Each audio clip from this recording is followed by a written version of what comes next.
Hello మావా, welcome to YouTube channel movie సైక్స్. ఇందాకే నారీ నారీ నడుమ మురారి అని మూవీ ప్రీమియర్ చూసా. ప్రీమియర్ ఇన్ ద సెన్స్ ఈ రోజే రిలీజ్, కరెక్ట్గా 5:49కి ముహూర్తం పెట్టి రిలీజ్ చేశారన్నమాట. సో ఈ మూవీ ప్లాట్ ఏంటి అని అంటే టైటిల్లోనే ఉంది మావా, నారీ నారీ నడుమ మురారి. అంటే ఇద్దరి అమ్మాయిల మధ్యలో ఒక అబ్బాయి నలిగిపోతే ఎలా ఉంటది అనేది స్టోరీ. సింపుల్ గా ఈ మూవీ డైరెక్టర్ వచ్చేసి Ram Abbaraju from the previous film Samajavaragamana. ఈ మూవీ ఎంత బాగా ఆడిందో అందరికీ తెలుసు, సామాజ వర్గమన.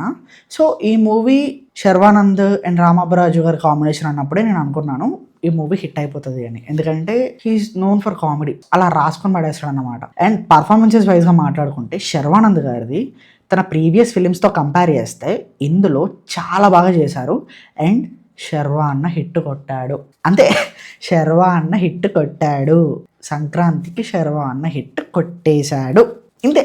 అండ్ సంయుక్త మీనన్ గారిది ఈ మూవీలో అంత పార్ట్ లేదు, కీరోల్ లాగా అని చెప్పొచ్చు. She's one of the heroine కూడా. సో అంత మెయిన్ హీరోయిన్ అనుకోకండి మీరు, ఓకేనా. కానీ ఉన్న క్యారెక్టర్ వరకు చాలా బాగా చేసింది. అండ్ ఇంకొక హీరోయిన్ సాక్షి వైద్య గారు తనకి తన ప్రీవియస్ ఫిలిమ్స్ వచ్చేసి agent and Gandeevadhari Arjuna, and ఇప్పుడు ప్రజెంట్ ఇంకొక మూవీ వచ్చేసి ఇది. అండ్ తన ప్రీవియస్ 2 ఫిలిమ్స్ అయినా కూడా ఈ మూవీలో తనకి సక్సెస్ వచ్చేసింది అనమాట. అండ్ మూవీలో ఇంకొక మెయిన్ హీరో అనే చెప్పాలి, మల్లిపెల్లి యాక్టర్ నరేష్ గారు అండి. సో చాలా బాగా చేశారు. మూవీలో సెకండ్ హీరో అనే చెప్పొచ్చు, ఎక్కడా తగ్గలేదు, ఏ క్యారెక్టర్ తగ్గలేదు. అంత హీరోకి ఎంత వెయిటేజ్ ఉందో మన నరేష్ గారికి కూడా అంతే వెయిటేజ్ ఉంది. చాలా బాగా చేశారు. మూవీలో ఒక 50% కామెడీ శర్వా గారి వల్ల వర్కౌట్ అయితే ఇంకో 50% కామెడీ మన నరేష్ గారి వల్లనే వర్కౌట్ అయింది.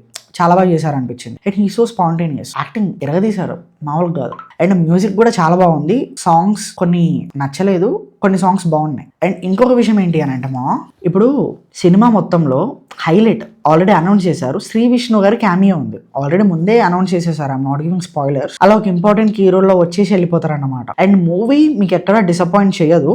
ఇన్ కేస్ మీరు ఏ ఎక్స్పెక్టేషన్స్ పెట్టుకుని వెళ్ళకపోతే, మీరు ఏ ఎక్స్పెక్టేషన్స్ లేకుండా వెళ్ళండి, మూవీ చాలా బాగుంటుంది. అండ్ హిలేరియస్ గా ఎంజాయ్ చేశాను నేను, నవ్వుకుంటూ. It's not complicated story, it's a predictable story. Next A dialogue వస్తుంది అని చెప్పి నువ్వు గెస్ చేస్తావు, అదే డైలాగ్ వస్తుంది, పడి నవ్వుతావు, అంతే.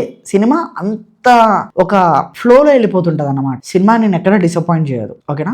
ఓవరాల్ గా నాకెలా అనిపించిందో చెప్పాలి అని అంటే, ఈ సినిమా మీరు థియేటర్స్కి వెళ్ళి కడుపు నిండా ఫుల్గా, మీరు ఎంత ఫుల్ తింటారో నాకు తెలియదు, ఎంత తింటే అంత బాగా నవ్వుకుంటూ వెళ్ళిపోవచ్చు అనమాట సినిమా. అండ్ ఇంకొక విషయం ఏంటి అని అంటే, రామ్ అబ్బరాజ్ గారు మీరు ఎలానే మంచి కామెడీ స్క్రిప్ట్స్ రాసుకుంటూ ఉండండి, మంచి హీరోస్ని సెలెక్ట్ చేసుకుని అందరికీ ఒక లైఫ్ ఇచ్చేయండి చెప్తా.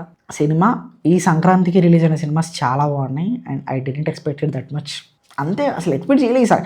రాజాసాబ్ తప్ప అనుకోండి, బట్ ఓకే, నేనైతే ఎంజాయ్ చేశా, అంతే. నేను అంతకంటే ఎక్కువ ఏం చెప్పాలనుకోవట్లేను. ఇలాంటి రివ్యూస్, సజెషన్స్ అండ్ అప్డేట్స్ ఇంకా కావాలి అనుకుంటే మన ఛానల్ని సబ్స్క్రైబ్ చేసుకోండి. అండ్ ఆ నోటిఫికేషన్ కూడా కొంచెం ఆన్లో పెట్టుకోండి.